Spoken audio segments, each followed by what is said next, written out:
India's G20 success is opening new doors. The Delhi Declaration was a victory for Indian diplomacy. The tides of global leadership are changing. India is steering its course with confidence, and world leaders are taking note. Leaders like Vladimir Putin, the Russian president, is taking inspiration from India, it seems. He's praised India's pursuit of self-reliance. He's hailed the Make in India initiative. Listen to this. We should learn from many partners of ours, namely our partners in India. They are mostly focusing on production and the use of the cars and vessels produced in India. And in this regard, Prime Minister Modi is doing the right thing by encouraging people to use the brand made in India. Prime Minister Modi is doing the right thing, he says. Putin is clearly impressed by Make in India. And this is not the first time he's praised this idea. He talked about the same in the month of June as well. Putin said Make in India has had an impressive effect, and the idea is worth emulating. Make in India is, in fact, generating a lot of buzz. Yesterday, Apple launched new iPhones. For the first time, the company is selling Made in India iPhones on launch. We'll discuss that in detail in just a bit. But the larger initiative of achieving self-reliance through Make in India has completed 8 years now. And in these 8 years, foreign direct investment in India has almost doubled, from around $45 billion in 2014-15 to $83 billion in 2022. What do you think has enabled this turnaround? One of the biggest reasons is incentives. Many production-linked schemes have been rolled out. Manufacturers are getting concessions when they churn out products from India, and these incentives are in the form of tax breaks. They're available in 14 sectors, from mobile manufacturing to pharmaceuticals, automobiles, telecom, textile, even batteries. These incentives have helped boost FDI in India and unlock the potential of Make in India. The Russian president wants to do the same. He's making a push for Make in Russia. Putin is yet to spell out how he will execute this. But he joins a growing list of leaders aiming for self-reliance, from Chinese President Xi Jinping to US President Joe Biden and, of course, Prime Minister Modi of India.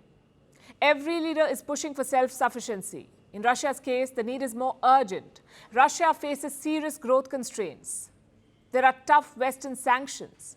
Leading Russian banks are being treated like outcasts. They are being cut off, or they have been cut off, from the global financial system.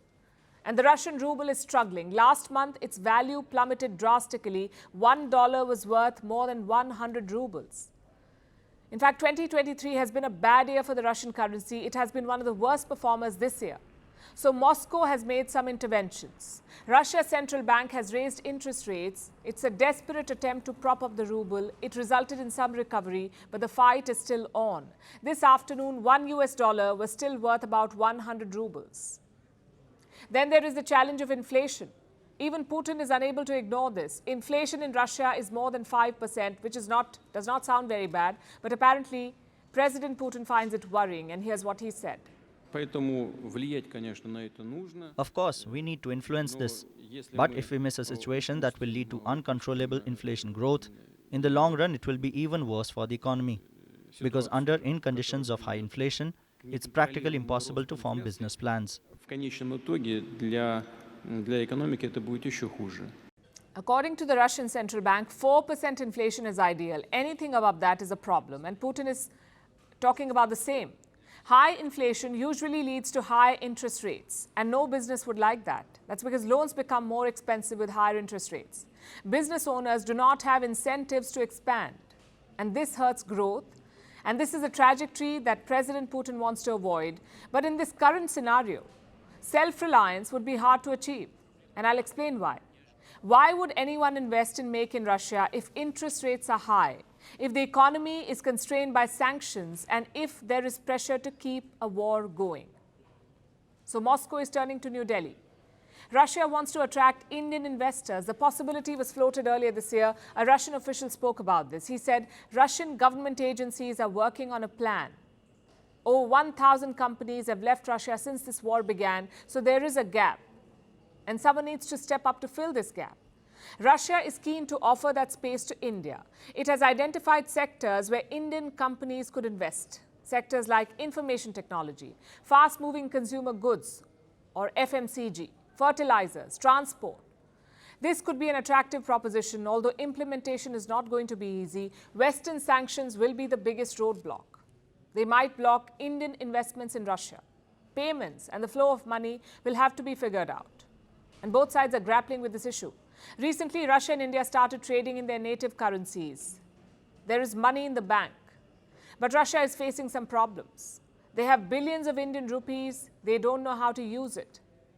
Last week, the Russian foreign minister spoke about this. Sergei Lavrov said, India is working on a solution. It could allow Moscow to invest this money.